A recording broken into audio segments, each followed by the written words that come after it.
বেশি কথা বলা তা যতই মূল্যবান হোক নির্বুদ্ধিতার নিদর্শন। Good morning dear student. আজকে আমরা ক্লাস 9-এর প্রশ্ন সংকলন বইটির কমলপুর নেতাজি হাই স্কুল এই স্কুলটির ভৌতবিজ্ঞান কোশ্চেনগুলো নিয়ে আমরা আলোচনা করে নেব। তো আমাদের এই ক্লাসের মধ্যে যারা নতুন এসেছো তাদের জন্য রুটিনটা একবার বলে দিই। তোমাদের ক্লাস 9-এর জন্য মঙ্গল, বৃহস্পতি, শনি এবং ক্লাস 10-এর জন্য সোম, বুধ, শুক্র ঠিক সকাল 7টাতে একটি করে ক্লাস পেয়ে যাবে।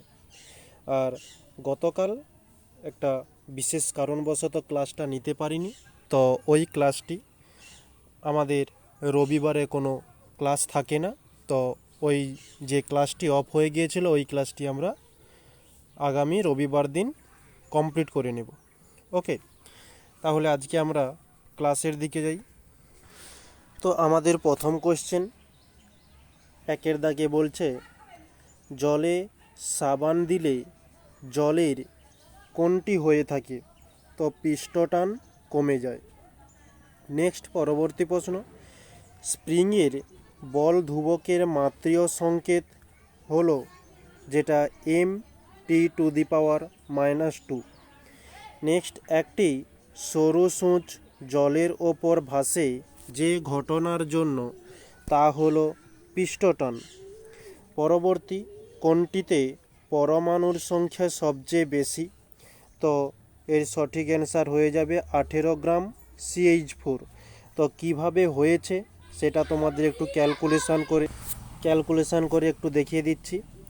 তো প্রশ্নটি রয়েছে, কোনটিতে পরমাণুর সংখ্যা সবচেয়ে বেশি? তো আমরা এই 4টি অপশান একে একে ক্যালকুলেশন করে একটু দেখে নেব। তো প্রথমত আমরা 18 গ্রাম H2O-কে একটু নির্ণয় করি। তো H2O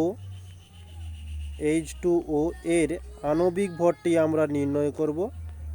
আণবিক ভর H-এর 1, দুটো H রয়েছে তাই 2 দিয়ে গুণ দিলাম, প্লাস O যার আণবিক ভর হয়ে থাকে 16। তাহলে 1 2 2 প্লাস 16 পাচ্ছি 18।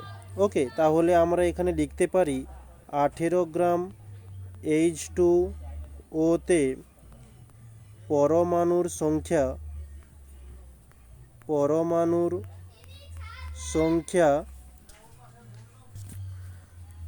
6.022 ইন্টু 10⁻23, যাকে আমরা অ্যাভোগাড্রো সংখ্যা NaO লিখতে পারি। ওকে, নেক্সট পরবর্তী অপশানটি আমরা দেখে নিচ্ছি, যেখানে বলা হচ্ছে যে 18 গ্রাম O2। ওকে, তো এখানে O2 এর আণবিক ভরটা নির্ণয় করব। O2 এর আণবিক ভর হয়ে থাকে, আণবিক ভর ও এর জন্য 16 আর দুটি ও রয়েছে তাই 2 দিয়ে গুণ দিলাম, 16 2 32 গ্রাম। তাহলে আমরা এখানে লিখতে পারি যে 32 গ্রাম O2-তে পরমাণুর সংখ্যা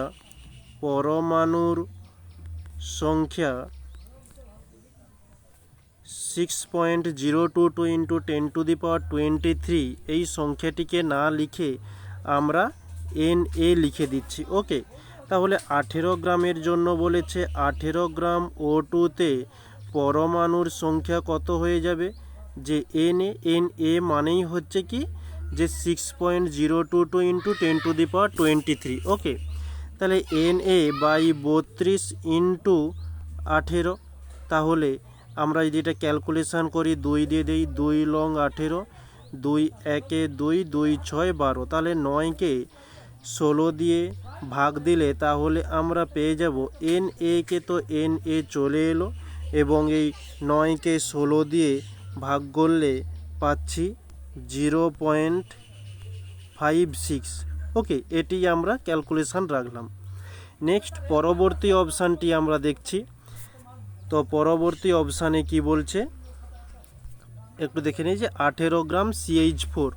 ওকে, তাহলে এখানে করছি 18 গ্রাম CH4। তাহলে এই CH4 এর আণবিক ভরটা একই রকমের নির্ণয় করে নেব। CH4 এর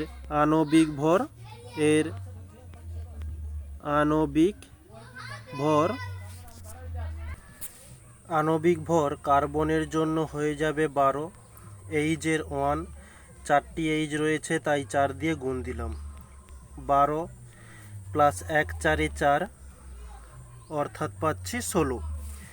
তাহলে এখানে আমরা লিখতে পারি 16 গ্রাম CH4 পরমাণুর সংখ্যা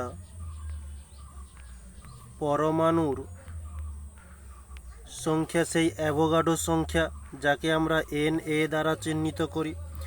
তো প্রশ্নে বলেছে 18 গ্রাম CH4 পরমাণুর সংখ্যা হয়ে যাবে Na বাই 16 ইন্টু 18, 2 দিয়ে দিই,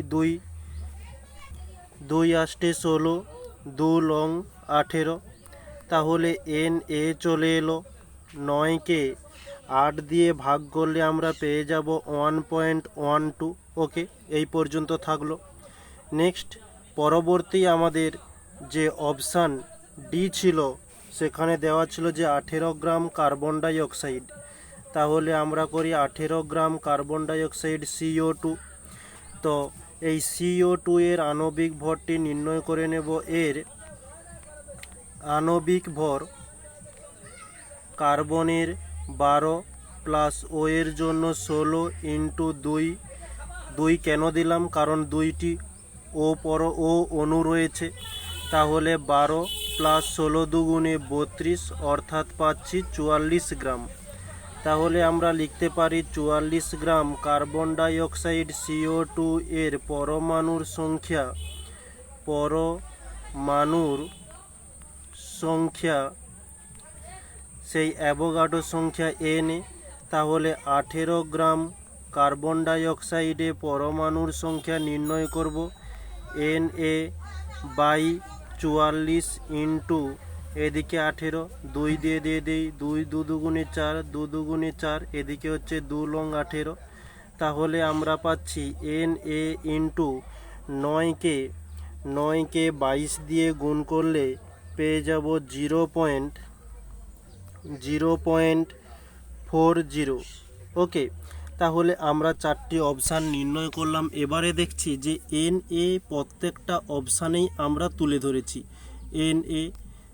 ওকে, নেক্সট এখানেও Na রয়েছে, অপোজিট যে এখানে দুটো অ্যান্সার বের করেছি এখানেও Na। দেখো Na এর সঙ্গে প্রথমটাতে কিছু নেই, মানে 1 গুণ রয়েছে, তারপরে 0.56 গুণ রয়েছে, নেক্সট রয়েছে 1.12, নেক্সট তারপরে রয়েছে 0.40। তাহলে কোনটিতে সব থেকে বেশি গুণ রয়েছে? অবশ্যই এইটি Na ইন্টু 1.12। তাহলে আমাদের সঠিক অ্যান্সার হয়ে যাবে কি 18 গ্রাম CH4। তো এখানে Na এর পরিবর্তে 6.022 ইন্টু 10⁻23 এই সংখ্যাটিকে বসিয়েও তোমরা ক্যালকুলেশন করতে পারো, তাতেও কোনো সমস্যা নেই। ওকে, তাহলে আমাদের সঠিক উত্তরটি হয়ে যাবে অপশান সি, মানে 18 গ্রাম CH4। যেহেতু এটা 1 নম্বরের কোশ্চেন, এত সব কিছু করার প্রয়োজন নেই। তোমরা এই ম্যাথগুলো কন্টিনিউ প্র্যাকটিস করতে করতে তোমরা এই আণবিক ভর দিয়েই কেবলমাত্র Na ভাগ করে তোমরা অ্যান্সারটিকে নির্ণয় করতে পারো। ওকে, এখানে এত সব ভাষা দিয়ে লেখানো হয়েছে এই কারণে যাতে তোমরা বুঝতে পারো। ওকে, তাহলে আমাদের অ্যান্সার হয়ে গেল অপশান সি। নেক্সট, তাহলে পরবর্তী প্রশ্নতে যাচ্ছি 1.5। এখানে ছোট একটি ম্যাথ রয়েছে, এটা একটু আমরা দেখে নেব। তো নেক্সট পেজে আমরা তুলে ধরেছি 6 গ্রাম ভরের একটি দ্বিপরমাণু গ্যাসের আয়তন STPতে 4.2 লিটার। গ্যাসটির মোলার ভর কত? তো আমরা এখানে করতে পারি STPতে 4.2 লিটার গ্যাসের ভর মানে মোলার ভর লিখতে পারি, মোলার ভর বলেছে 6 গ্রাম। এখানে কিন্তু 6 গ্রাম ভর বলেছে, তো এই ভরকেই আমরা বলবো মোলার ভর। ওকে, তো প্রশ্নের মধ্যে যেটা ছিল সেটাই তুলেছি। তো এসটিপিতে আমরা জানি কি যে 22.4 লিটার গ্যাসের মোলার ভর হয়ে থাকে যে 6/4.2 ইন্টু 22.4। তো পয়েন্ট উঠে গেলে নিচে একটা 10 আসবে, নিচের পয়েন্ট উঠে গেলে উপরে একটা 10 চলে যাবে, তাহলে উপরের 10 নিচের 10 কেটে গেল। এখন যদি আমরা কাটাকাটি করি যে 6 7 42 আর একে 7 দিয়ে চলে যাবে, 7 দিয়ে দিলে 7 7 3 21, 7 2 14 হচ্ছে। তাহলে আমরা পাচ্ছি 32 গ্রাম পার মোল। তাহলে আমাদের সঠিক অ্যান্সার হয়ে যাবে অপশান সি। তাহলে আমরা এখানে মার্ক করে নিতে পারি অপশান সি, 32 গ্রাম পার মোল। নেক্সট পরবর্তী প্রশ্ন বলছে কোনটির বিস্তৃত দশা তরল ও বিস্তার মাধ্যমে গ্যাসীয়? সেটির উত্তর হয়ে যাবে যে মেঘ। নেক্সট যে মৌলটি উভধর্মী অক্সাইড তৈরি করে সেটি হচ্ছে জিঙ্ক।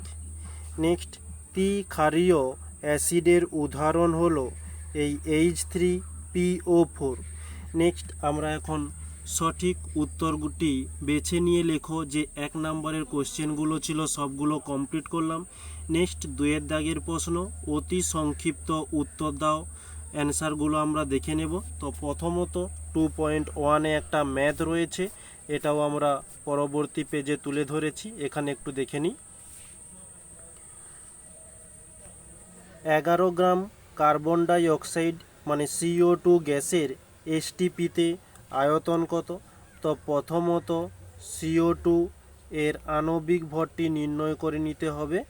আণবিক ভর কার্বনের জন্য 12 প্লাস ও এর জন্য 16 আর 2টি ও রয়েছে, 2 দিয়ে গুণ দিলাম। তাহলে আমরা পাচ্ছি 12 প্লাস 16 2 গুণে 32 অর্থাৎ 4, এদিকে হচ্ছে 4, তাহলে 44 গ্রাম। তাহলে আমরা এখানে লিখতে পারি যে এসটিপিতে 44 গ্রাম CO2 এর আয়তন 22.4 লিটার। এটা আমাদের জানা যে কোনো গ্যাসের আণবিক ভর তার আয়তন হয়ে থাকে 22.4 লিটার। তাহলে প্রশ্নের মধ্যে 11 গ্রাম বলেছে, 11 গ্রাম কার্বন ডাই অক্সাইডের আয়তন 22.4/44 গুণিতক 11।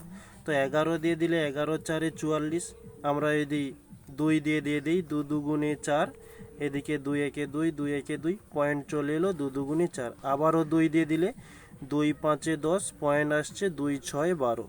তাহলে আমরা পাচ্ছি 5.6 লিটার। এটি হচ্ছে আমাদের অ্যান্সার। তাহলে আমরা 2.1 কমপ্লিট করলাম। নেক্সট এখন 2.2-তে বলছে সিজিএস পদ্ধতি মানে সিজিএস এককে প্রমাণ বায়ুমণ্ডলীয় চাপের একক কত? যে 1.013 ইন্টু 10⁵ পাস্কাল।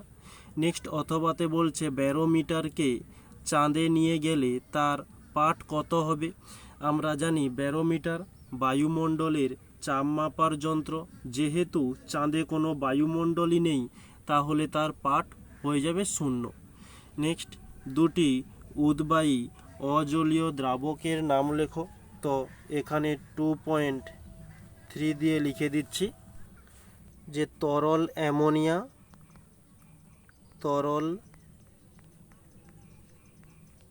অ্যামোনিয়া যার সংকেত হয়ে থাকে NH3, এছাড়া আর একটি সালফিউরিক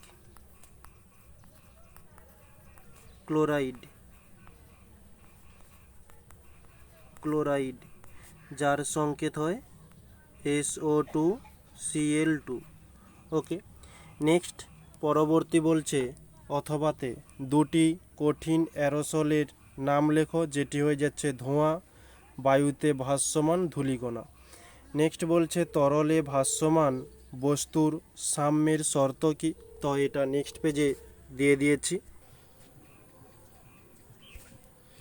তো এই যে কোনো বস্তুর স্থির হয়ে ভাসার দুইটি শর্ত: তরলে ভাসমান বস্তু নিজ ওজনের সমান ওজন বিশিষ্ট তরল অপসারণ করে, এবং দ্বিতীয়ত বলা হচ্ছে বস্তুর ভার কেন্দ্র ও প্লবতা কেন্দ্র একই উলম্ব রেখায় থাকবে।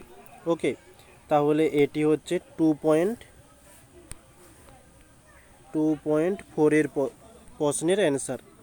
নেক্সট পরের প্রশ্ন অথবাতে বলছে পীড়ন ও বিকৃতির মধ্যে কোনটি মৌলিক? সেটির সঠিক উত্তর হয়ে যাবে বিকৃতি। নেক্সট 2.5 বলছে তরলের ঘনত্বের সঙ্গে সান্দ্রতার কীরূপ পরিবর্তন হয়? তো নেক্সট পেজে অ্যান্সারটি একটু দিয়েছি, এখানে একটু দেখে নিই। এই যেটা হচ্ছে 2.5, যে তরলের ঘনত্ব বেশি তার সান্দ্রতা বেশি হয়, কিন্তু কিছু কিছু ক্ষেত্রে ব্যতিক্রম হয়ে থাকে। যেমন বলছে সরষের তেলের ঘনত্ব জলের চেয়ে কম হলেও সরষের তেলের সান্দ্রতা বেশি হয়। ওকে, নেক্সট পরবর্তী 2.6 বলছে দাঁতের এনামেল কোন পদার্থ দ্বারা গঠিত? সেটি ক্যালসিয়াম ফসফেট দ্বারা। নেক্সট 2.7 একটা ছোট ম্যাথ রয়েছে, তো এটার সলিউশনটা আমরা দেখে নেব। নেক্সট পেজে তুলে ধরেছি।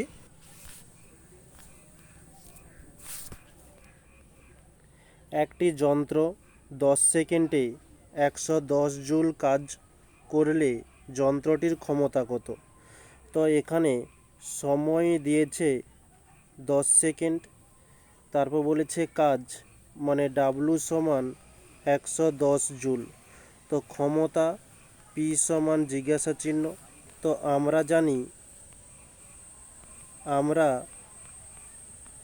জানি যে পি সমান ডাব্লু বাই টি।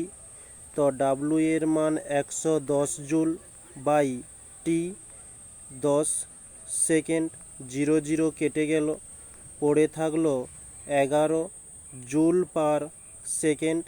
তো এই জুল পার সেকেন্ডকে আমরা ওয়াট বলে থাকি। এটি হচ্ছে আমাদের অ্যান্সার। নেক্সট পরবর্তী আমরা এখন 2 দাগের কোশ্চেনগুলো কমপ্লিট করলাম। নেক্সট 3 দাগের কোশ্চেনে 3.1টি আমরা শুরু করছি। এখানে একটি ম্যাথ রয়েছে, 170 গ্রাম অ্যামোনিয়াতে মোট পরমাণুর সংখ্যা নির্ণয় করো। তো প্রথমত অ্যামোনিয়ার সংকেতটা আমরা দেখে নেব, যে অ্যামোনিয়ার সংকেত হয়ে থাকে NH3। তো এই অ্যামোনিয়ার আণবিক ভর তাহলে কত হবে? আণবিক ভর N এর জন্য 14, এইচের 1, 3টে এইচ রয়েছে তাই 3 দিয়ে গুণ দিলাম, তাহলে আমরা পাচ্ছি কি 14 প্লাস এদিকে 14 প্লাস 1 3 3, তাহলে আমরা পাচ্ছি 17 গ্রাম। ওকে, তাহলে আমরা এখানে লিখতে পারি যে 17 গ্রাম মানে অ্যামোনিয়ার সংকেতটাই লিখে দিই। NH3তে পরমাণুর সংখ্যা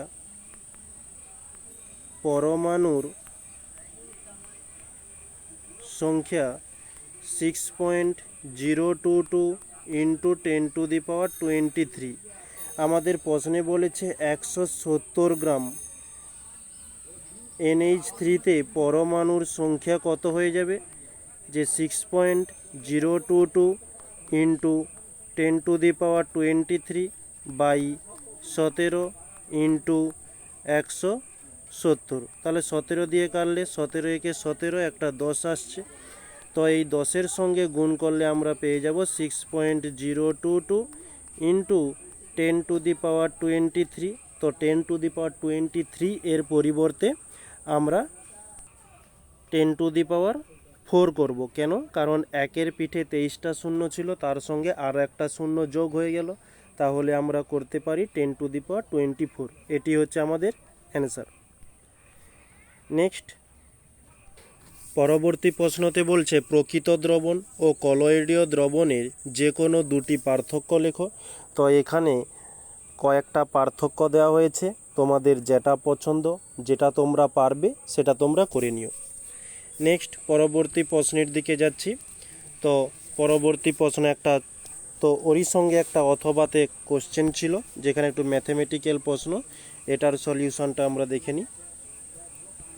35 ডিগ্রি সেলসিয়াস উষ্ণতায় কোনো লবণের 75 গ্রাম সম্পৃক্ত দ্রবণে 25 গ্রাম লবণ দ্রবীভূত আছে। ওই উষ্ণতায় লবণটির দ্রাব্যতা কত, বা দ্রাব্যতা নির্ণয় করার কথা বলছে। তো আমরা প্রশ্নের মধ্যে যেগুলো দেওয়া হয়েছে সেগুলো তুলে নেব। যে 35 ডিগ্রি সেলসিয়াস উষ্ণতা মানে টি বলেছে 35 ডিগ্রি সেলসিয়াস, লবণের 75 গ্রাম সম্পৃক্ত দ্রবণ, এটা তাহলে দ্রবণ বলা হয়েছে 75 গ্রাম, দ্রবণ সমান 75 গ্রাম। বলেছে 25 গ্রাম লবণ দ্রবীভূত আছে, 25 গ্রাম এটি হচ্ছে দ্রাব সমান 25 গ্রাম। বলছে ওই উষ্ণতায় লবণের দ্রাব্যতা নির্ণয় করো। তাহলে আমরা এখানে লিখতে পারি যে দ্রাব্যতা সমান জিজ্ঞাসা চিহ্ন। এখন দ্রাব্যতার আমরা একটা সমীকরণ জানি, যে দ্রাব্যতা সমান গ্রামে প্রকাশিত দ্রাবের ভর, গ্রামে প্রকাশিত দ্রাবের ভর বাই গ্রামে প্রকাশিত দ্রাবকের ভর ইন্টু 100। এখন আমাদের দ্রাবকের ভর বলে দেওয়া হয়েছে 25 গ্রাম। এখন দ্রাবকের ভর এটা কিন্তু দেওয়া নেই, এটা আমাদের নির্ণয় করতে হবে। তো আমরা জানি যে দ্রবণ সমান দ্রাব প্লাস দ্রাবক হয়।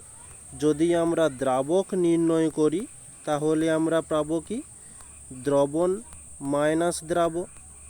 এখন দ্রবণ বলা হয়েছে 75 গ্রাম আর দ্রাব বলেছে 25 গ্রাম, তাহলে মাইনাস করলে আমরা পেয়ে যাচ্ছি 50 গ্রাম। ওকে, তাহলে এই দ্রাবক আমরা পেয়ে গেলাম, এখানে লিখে দিলাম 50 গ্রাম ইন্টু 100, তাহলে গ্রাম গ্রাম কেটে গেল, 50 দিয়ে দিলে 50 দুগুণে 100, তার 25 ইন্টু 2 থাকছে, 25 ইন্টু 2, তাহলে 25 দুগুণে 50, এটি হচ্ছে আমাদের অ্যান্সার। নেক্সট পরবর্তী প্রশ্নতে বলছে অশ্রক্ষমতা কাকে বলে। তো অশ্রক্ষমতা 550 পাউন্ড ভরের কোনো বস্তুকে 1 সেকেন্ডে অভিকর্ষের বিরুদ্ধে খাড়াভাবে 1 ফুট উপরে তুলতে প্রয়োজনীয় ক্ষমতাকে 1 হর্স পাওয়ার বলে। এখানে বলছে 1 কিলোওয়াট মানে কেডাব্লু সমান কত অশ্রক্ষমতা। অশ্রক্ষমতাকে আমরা এইচপি বলে থাকি। তাহলে এই যে দেওয়া হয়েছে 1 কিলোওয়াট সমান 1.34 এইচপি মানে হর্স পাওয়ার। ওকে, নেক্সট পরবর্তী প্রশ্ন বলছে 3.4 কি ঘটে সমীকরণ সহ লেখো। গাঢ় HNO3 এর সঙ্গে কপার চূর্ণ মিশিয়ে উত্তপ্ত করা হলো। তাহলে এই যে HNO3 সঙ্গে কপার চূর্ণ Cuকে উত্তপ্ত করা হয়েছে, যেখানে CuNO3 হোল 2 প্লাস 2NO2 এবং তার সঙ্গে 2H2O তৈরি হচ্ছে, যেখানে খুব সুন্দর ভাষা দিয়ে দেওয়া হয়েছে, দেখে নিও। নেক্সট ওরই সঙ্গে অথবাতে বলছে সোডিয়াম হাইড্রোক্সাইড দ্রবণে জিঙ্ক চূর্ণ মিশিয়ে উত্তপ্ত করা হলো। তো এখানে কি ঘটে সমীকরণ সহ একটু লিখে দেই। এই যে দেওয়া হয়েছে NaOH মানে সোডিয়াম হাইড্রোক্সাইড এবং যার সঙ্গে জিঙ্ক যোগ করা হয়েছে, যেখানে সোডিয়াম জিঙ্কাইট এবং হাইড্রোজেন গ্যাস পেয়েছি। বিক্রিয়াটা খুব সুন্দরভাবে রয়েছে, কিন্তু বিক্রিয়াটি ব্যালেন্স করা নেই। ব্যালেন্স করার জন্যই NaOH এর সামনে 2 দিয়ে দিলাম। ওকে, তাহলে Na2ZnO2 ব্যালেন্স হয়ে গেল। তাহলে এই হয়ে গেল আমাদের অ্যান্সার। নেক্সট পরবর্তী প্রশ্ন বলছে সাইফন ক্রিয়ার শর্তগুলো লেখো। যেখানে সাইফন ক্রিয়ার শর্ত, বায়ুমণ্ডলে চাপের প্রভাবে সাইফন ক্রিয়া করে, বায়ু শূন্য স্থানে ক্রিয়া করে না, এবং এর যে H1 প্রান্তটিকে বড় হতে হবে। সাইফনটা কীরকম হয়ে থাকে? ঠিক অনেকটা ইউ এর মতো। তো একটি যেটি বড় প্রান্ত তার নাম দেওয়া হয়েছে H2 এবং ছোট প্রান্তটির নাম H1। ওকে, সেই সাপেক্ষে H1 H2 বলা হয়েছে। নেক্সট, এখানে 3টি পয়েন্ট দেওয়া রয়েছে, 3টি করতে পারো। নেক্সট বলছে অথবাতে বার্নৌলির উপপাদ্যটি বিবৃতি করো। তো বার্নৌলির উপপাদ্য 3টি উপপাদ্য রয়েছে। ফার্স্ট, তার সঙ্গে গাণিতিক রূপ দেওয়া হয়েছে। তোমাদের গাণিতিক রূপ এখানে দেওয়ার দরকার নেই, কারণ 2 নম্বরের অ্যান্সার চেয়েছে। আর 2টি উপপাদ্য, এই যে সেকেন্ড উপপাদ্য এবং থার্ড উপপাদ্য, তার সঙ্গে ব্যাখ্যা দিয়েছে। ব্যাখ্যা চাইলে তোমরা করতে পারো, বা অত্যাধিক যদি চাপ নিতে না পারো তাহলে কোনো ব্যাখ্যা করার প্রয়োজন নেই। আর যদি করতে পারো, সব থেকে বেস্ট অ্যান্সার হয়ে যাবে তোমারটাই। ওকে, নেক্সট পরবর্তী প্রশ্নের দিকে যাচ্ছি। আমরা এখন 3-এর দাগগুলো কমপ্লিট করলাম। 4-এর দাগে প্রথম কোশ্চেন 4.1-এ কী বলছে একটু দেখে নেব। 0.05 মোল ওজন গ্যাসে কতকগুলো পরমাণু বর্তমান? তো আমরা এখানে লিখতে পারি যে STPতে 1 মোল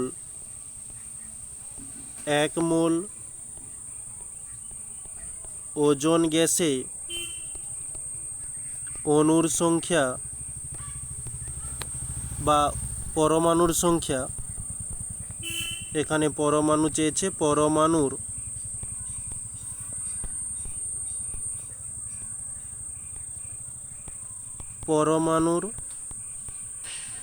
সংখ্যা 6.022 × 10⁻23। তাহলে আমরা এখানে 0.05 মোল ওজন গ্যাসের পরমাণুর সংখ্যা নির্ণয় করছি।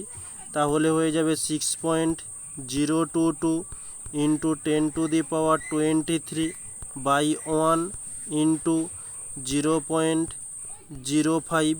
ওকে, তাহলে উপরের এই পয়েন্ট তুলে দিলে আমরা নিচে 100 পেয়ে যাব, কারণ পয়েন্টের পরে 2টো সংখ্যা রয়েছে, তাই 1-এর পরে 2টো শূন্য দিয়ে দিলাম। এখন যদি কাটাকাটি করি, 5 দিয়ে দিলে 5 2 × 10 20 আসছে। তো 2 দিয়ে দিলে 2 একে 2 0, এদিকে 2 দিয়ে দিলাম 2 3 6, পয়েন্টকে পয়েন্ট চলে এলো, 0কে 0, 2 একে 2, 2 একে 2, তাহলে নিচে 10 পাচ্ছি। ওকে, তাহলে উপরে যেমন 3.011 রয়েছে দিয়ে দিলাম। এই যে 10⁻23 কথাটির অর্থ 1-এর পিঠে 23টা শূন্য, আর নিচে রয়েছে একটা শূন্য, তাহলে 23 থেকে 1 কেটে যাবে, মানে 10⁻22 হয়ে যাচ্ছে। এটি হচ্ছে আমাদের তাহলে অ্যান্সার। নেক্সট, ওরই সঙ্গে বলছে 1 AMU বলতে কি বোঝায়? এই যে 1 AMU, যে এককের মাধ্যমে কোনো মৌলের একটি পরমাণুর প্রকৃত ভর প্রকাশ করা হয় এবং যার মান একটি কার্বন 12 পরমাণুর ভরের 1/12 অংশের সমান, তাকে পারমাণবিক ভর একক বা AMU বলা হয়। তো এর মান কত হয়ে থাকে? এই যে 1 AMU বা 1 U সমান 1.6605 × 10⁻24 গ্রাম, বা ওকে আমরা কেজিতে কনভার্ট করলে পেয়ে যাব 10⁻7 কেজি। ওকে, আর মাঝখানে যে সব দেওয়া রয়েছে যদি তোমরা করতে পারো তো খুবই ভালো, না পারলে তোমরা এটুকুই করো। নেক্সট পরবর্তী প্রশ্নতে যাচ্ছি। তো 4.2 বলছে তামার ইয়ং গুণাঙ্ক 1.26 × 10⁻12 ডাইন পার সেন্টিমিটার কথাটির অর্থ কী?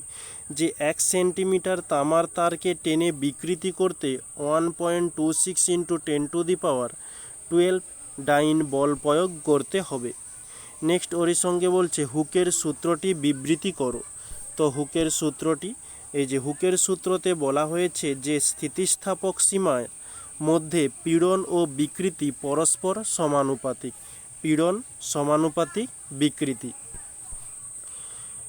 তারপরে বলছে সিতে ঘনত্ব ও আপেক্ষিক গুরুত্বের মধ্যে একটি পার্থক্য লেখো। তো ঘনত্ব ও আপেক্ষিক গুরুত্বের একটি পার্থক্য বলেছে, তিনটি দেওয়া হয়েছে, তোমরা যে কোনো দুটি করো, একটি বলেছে দুটি করবে। ওকে, নেক্সট ওরই সঙ্গে আরও কিছু কোশ্চেন ছিল যেগুলো আমরা একটু দেখে নিই। অথবাতে বলছে আর্কিমিডিসের সূত্রটি লেখো। তো আর্কিমিডিসের সূত্র বলা হচ্ছে কোনো বস্তুকে স্থির প্রবাহিতে আংশিক বা সম্পূর্ণ নিমজ্জিত করলে ওই বস্তুর ওজনের আপাত হ্রাস ঘটে এবং ওই হ্রাস বস্তু যে পরিমাণ প্রবাহী অপসারণ করে তার ওজনের সমান হয়। এটি হচ্ছে আর্কিমিডিসের নীতি। নেক্সট এখানে অথবাতে একটা ছোট একটা কোশ্চেন দিয়েছে, ম্যাথমেটিক্যাল প্রবলেম, এটা একটু আমরা সলিউশন দেখে নেব। একটি কঠিন বস্তুর বায়ুতে ওজন 75 গ্রাম, কোনো তরলে নিমজ্জিত অবস্থায় ওজন 60 গ্রাম, তরলের ঘনত্ব 9 গ্রাম পার সেন্টিমিটার কিউব হলে কঠিন বস্তুর আয়তন ও ঘনত্ব কত? তো প্রশ্নের মধ্যে প্রথমত বলেছে বস্তুটির ওজন থাকে বায়ুর মধ্যে, যেটা হচ্ছে প্রকৃত ওজন। তাহলে আমরা লিখতে পারি প্রকৃত ওজন W1 সমান 75 গ্রাম। বলছে কোনো তরলে নিমজ্জিত অবস্থায় ওজন হয়ে যায়, মানে সেটাকে আমরা বলতে পারি যে আপাত ওজন, যে আপাত ওজন W2 সমান 60 গ্রাম। নেক্সট বলছে তরলের ঘনত্ব। তরলের ঘনত্ব যাকে আমরা রো দ্বারা চিহ্নিত করি, যে 9 গ্রাম পার সেন্টিমিটার কিউব। তো এখানে ওই বস্তুটির আয়তন সমান জিজ্ঞাসা চিহ্ন ও ঘনত্ব চাইছে, তো ঘনত্ব সমান জিজ্ঞাসা চিহ্ন। তো আয়তন নির্ণয়ের জন্য আমরা একটি সমীকরণ জানি, যে আয়তন সমান অপসারিত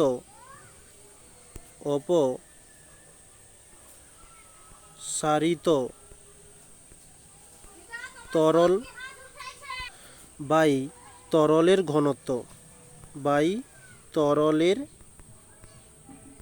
ঘনত্ব। তো এখানে অপসারিত তরলটি কোনটা? তো আমরা এখানে পাশে লিখতে পারি অপসারিত তরল যে বস্তুটির প্রকৃত ওজন ছিল কত, যেটি W1 দ্বারা চিহ্নিত করি, আর আপাত ওজন যেটি হয়েছে W2। তাহলে এই যে W1 75 গ্রাম ছিল, তো সেখান থেকে 60 গ্রাম হয়ে গিয়েছে। তো এই যে ওজনটি হ্রাস পেয়েছে এটি হচ্ছে তরলের অপসারিত তরল। তাহলে আমরা এটি মাইনাস করলে পেয়ে যাব 15 গ্রাম। তাহলে এই অপসারিত তরলের কাছে আমরা লিখতে পারি যে 15 গ্রাম। বাই তরলের ঘনত্ব আমাদের দেওয়াই রয়েছে 9 গ্রাম পার সেন্টিমিটার কিউব। তো গ্রাম গ্রাম কেটে গেল, তাহলে থাকলো কি সেন্টিমিটার কিউব। তাহলে এখানে যদি 3 দিয়ে কাটাকাটি করি, যে 3 3 9, 3 5 15, তাহলে 5/3। তো 5কে 3 দিয়ে ভাগ করলে বা আমরা 5/3 লিখে দিই, 5/3 সেন্টিমিটার কিউব। ওকে, তো এটা পার হিসাবে রয়েছে তাই উপরে উঠে যাবে সেন্টিমিটার কিউব। তো এই হয়ে গেল আমাদের আয়তন। নেক্সট বলছে ঘনত্ব। তো ঘনত্ব যার সূত্রটি হয়ে থাকে ভর, যাকে আমরা M দ্বারা চিহ্নিত করি, আর আয়তন বাই আয়তন, আয়তন হচ্ছে V। এখানে ভর বলতে আমরা ভর বা আমরা এখানে W করতে পারি, ওজন এখানে W করে দিই, W1 আমরা হচ্ছে বায়ুতে বস্তুটির ভর যেটি ছিল সেটি আমরা ধরব W1, 75 গ্রাম। ওকে, তাহলে এখানে লিখি যে 75 গ্রাম, আর আয়তন আমাদের কত বেরিয়েছে, যে 5/3 সেন্টিমিটার কিউব। তাহলে 5/3, আর বাই 3টাকে আমি নিচে না লিখে একেবারে উপরে তুলে দিচ্ছি এত, এটা কি সেন্টিমিটার কিউব। ওকে, এখন 5 দিয়ে কাটাকাটি করব, 5 দিয়ে দিলে 5 একে 5, 5 5 25 হয়ে যাচ্ছে। আর তাহলে আমরা পাচ্ছি 15 × 3 গ্রাম পার সেন্টিমিটার কিউব।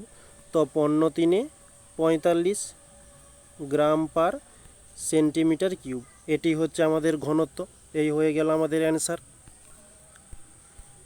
নেক্সট পরবর্তী প্রশ্ন, এখানেও ছোট্ট একটা ম্যাথ রয়েছে, এটা একটু আমরা দেখে নেব। সোডিয়াম হাইড্রোক্সাইডের 10 লিটার জলীয় দ্রবণে 80 গ্রাম সোডিয়াম হাইড্রোক্সাইড দ্রবীভূত আছে। দ্রবণটির মাত্রা মোল পার লিটার ও গ্রাম পার লিটার এককে প্রকাশ করো। তো আমাদের এখানে দুটি প্রশ্নের উত্তর চেয়েছে। তো প্রথমত বলেছে যে 10 লিটার জলীয় দ্রবণ, তাহলে আমরা লিখতে পারি যে দ্রবণ সমান 10 লিটার। এখন প্রশ্নের মধ্যে যেগুলো রয়েছে সেটা আগে তুলে নিই। তারা বলছে 80 গ্রাম সোডিয়াম হাইড্রোক্সাইড দ্রবীভূত হয়েছে, তাহলে 80 গ্রাম যেটি হচ্ছে দ্রাব সমান 80 গ্রাম। ওকে, এখন সোডিয়াম হাইড্রোক্সাইড যার সংকেত হয়ে থাকে বা নিচে লিখে দিই, আচ্ছা সংকেতটা আমরা এখন পরে দেখছি, এখন এই পর্যন্ত প্রশ্নে দেওয়া হয়েছে। তারপরে মাত্রা বলেছে কিসে বের করতে হবে, একটা মোল পার লিটার,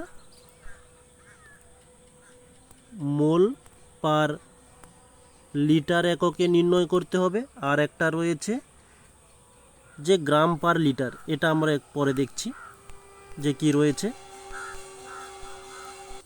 তো এটি নির্ণয়ের জন্য আমরা একটা সমীকরণ ইউজ করব, যে দ্রাবের ওজন যেটা গ্রামে বাই দ্রাবকের গ্রাম আণবিক ভর, যাকে আমরা এম দ্বারা চিহ্নিত করি, ইনটু দ্রবণের আয়তন পার, যেটা আমরা লিটার এককে নির্ণয় করতে হবে। এখন দ্রাবের ওজন যেটা আমরা নির্ণয় করে ফেলেছি বা প্রশ্নের মধ্যে দেওয়াই আছে 80 গ্রাম, বা মানে বাই দ্রাবকের গ্রাম আণবিক ভর, এটা আমরা নির্ণয় করব যে আমাদের সোডিয়াম হাইড্রোক্সাইড যার সংকেত হয়ে থাকে সোডিয়ামের NaOH,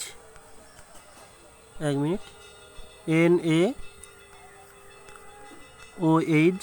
ওকে, তো এর আণবিক ভর মানে M সমান হয়ে যাবে সোডিয়ামের জন্য 23 মানে N এর জন্য, আর O এর জন্য 16, H এর জন্য 1, টোটাল সবগুলো যোগ করলে আমরা পেয়ে যাব 40 গ্রাম।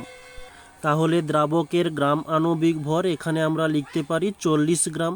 নেক্সট বলছে দ্রবণের আয়তন, যেখানে 10 লিটার বলে দেওয়া রয়েছে। তো গ্রাম গ্রাম কেটে গেল, এদিকে 0 0, 4 দিয়ে দিলে 4 2 × 8, 2 দিয়ে দিলে 2 5 10, তাহলে আমরা পাচ্ছি কি যে 1/5 বা লিটার আমরা লিখতে পারি। তো এটা মোল পার লিটার এককে পরিবর্তন হয়ে যাবে। তো 1কে 5 দিয়ে ভাগ করলে আমরা পেয়ে যাব 0.2 মোল পার লিটার। এখানে মোলটা কোথা থেকে এলো, আমরা এখানে যে আণবিক ভরটা নির্ণয় করেছিলাম 40 গ্রাম, এটা হচ্ছে 40 গ্রাম পার মোল। তাহলে এখানে যে 40 গ্রাম লিখেছিলাম, এখানে তাহলে আমরা লিখতে পারি মোল, আর এটা ভাগ আকারে রয়েছে, এটা তাহলে উপরে উঠে যাবে, তাই আমরা এখানে মোল পার লিটার করেছি। এই হয়ে গেল আমাদের কিন্তু প্রথম স্টেপ। ওকে, তো নেক্সট আরেকটি স্টেপ করব, যেটা আমাদের সেকেন্ড স্টেপ হয়ে যাবে। তো আমরা এখানে লিখতে পারি 1 মোল NaOH অণু সমান 40 গ্রাম কীভাবে নির্ণয় করেছিলাম? আগেই বলেছি 23 প্লাস ও এর 16 আর হচ্ছে 1, তাহলে হচ্ছে যে 40 গ্রাম। তাহলে আমরা এটিকে একটু উল্টো দিকে করে লিখতে পারি যে 40 গ্রাম NaOH সমান 1 মোল NaOH অণু। আচ্ছা, এখানে 40 গ্রাম NaOH হচ্ছে, তাহলে 1 গ্রাম NaOH সমান 1/40 মোল NaOH অণু। তাহলে আমাদের প্রশ্নে বলেছিল কি যে 80 গ্রাম সোডিয়াম হাইড্রোক্সাইড যোগ করা হয়েছে। তাহলে 80 গ্রামের জন্য নির্ণয় করব 80 গ্রাম NaOH সমান 1/40 গুণিতক 80। তো 40 দিয়ে দিলে 40 দুগুণে 80, আমরা পাচ্ছি 2 মোল NaOH অণু। তো আমাদের প্রশ্নে ছিল যে 10 লিটার জলীয় দ্রবণে তাহলে 2 মোল NaOH অণু দ্রবীভূত আছে। তাহলে 1 লিটার জলীয় দ্রবণে বের করব। 1 লিটার জলীয় দ্রবণে 1/10 মোল NaOH রয়েছে, তাহলে 2 দিয়ে দিলে 2 5 10, পাচ্ছি 1/5, যাকে আমরা ক্যালকুলেশন করলে 0.2 মোল NaOH অণু দ্রবীভূত আছে। তাহলে আমরা লিখতে পারি অতএব দ্রবণের মাত্রা সমান 0.2 মোল পার লিটার।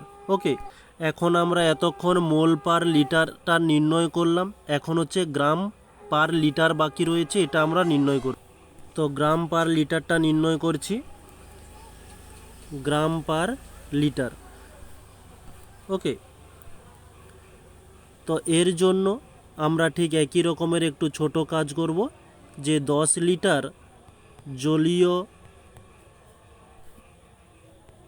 দ্রবণে 80 গ্রাম NaOH দ্রবীভূত হয়। তাহলে 1 লিটার জলীয় দ্রবণে কতটা হবে? যে 80/10, 0 কেটে গেল, তাহলে আমরা পাচ্ছি 8 গ্রাম NaOH দ্রবীভূত হয়। তাহলে এই হয়ে গেল আমাদের অ্যান্সার। নেক্সট পরবর্তী 4.4 বলছে কৃষি জমিতে চুন মেশাতে হয় কেন? তো কৃষি জমিতে চুন মেশাতে বা মাটির মধ্যে চুন মেশানো হয় কেন, সেটা 3টি পদ্ধতিতে খুব সুন্দরভাবে তুলে ধরেছি, দেখে নিও।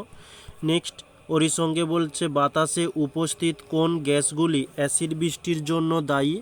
তো এটা আমরা একটু লিখে নেই যে CO2, ওকে, CO2, এছাড়াও রয়েছে SO2 এবং NO2, এছাড়া আরও অনেক কিছু রয়েছে, ইত্যাদি দিয়ে দিলাম। এই 3টি হচ্ছে প্রধান গ্যাস।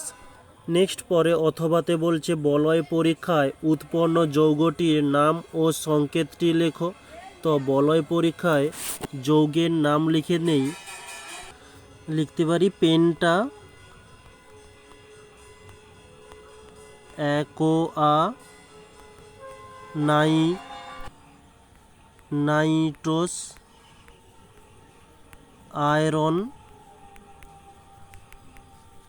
Iron sulphate. ওকে, যার সংকেত হয়ে থাকে FeH2O5NO। ওকে, নেক্সট বলছে একটি ক্ষারকীয় লবণের উদাহরণ দাও, যেটির নাম নিচে লিখে দিচ্ছি, যে ক্ষারকীয় লেড ক্লোরাইড। ওকে, যেখানে PbOHCl। ওকে, নেক্সট পরবর্তী প্রশ্নতে যাচ্ছি। বলছে প্রমাণ করো অবাধে পতনশীল অবস্থায় বস্তুর যান্ত্রিক শক্তি সংরক্ষণ থাকে। তো এখানে অ্যান্সারটি দুটো পেজে কমপ্লিট করেছি, এই যে এখানে এবং নেক্সট অপোজিট পেজে রয়েছে। নেক্সট ওরই সঙ্গে বলছে অথবাতে গতিশক্তি পরিমাপের রাশিমালাটি প্রতিষ্ঠা করো এবং বলছে গতিশক্তি ঋণাত্মক হয় না কেন। তো এখানে দেখে নিচ্ছি এই যে গতিশক্তির সমীকরণটি হয়ে থাকে এই যে গতিশক্তিকে ই কে দ্বারা চিহ্নিত হয় হাফ এম ভি স্কোয়ার। এই যে গতিশক্তি হাফ ইন্টু ভি মানে ভর ইন্টু বেগ স্কোয়ার। তারপরে বলছে গতিশক্তি ঋণাত্মক হয় না কেন, কারণ এম এবং ভি স্কোয়ার ঋণাত্মক হতে পারে না, তাই একটি বস্তুর গতিশক্তি কখনো ঋণাত্মক হতে পারে না। ওকে, তাহলে আজকে আমাদের টপিকের মধ্যে যা কিছু ছিল সব কিছু কমপ্লিট করলাম। যদি এরপরেও যদি তোমাদের কিছু সমস্যা থাকে অবশ্যই কমেন্টে জানাতে ভুলবে না। ওকে, তাহলে আজকের ক্লাসটি এই পর্যন্তই, আর আগামীকাল যে ক্লাসটি অফ ছিল আমরা যতটা সম্ভবত চেষ্টা করব তোমাদের ওই ক্লাসটিকে রবিবারে কমপ্লিট করে দেওয়ার জন্য। ওকে, তাহলে সবাইকে থ্যাংক ইউ বলে আজকের ক্লাসটি এখানেই রাখছি।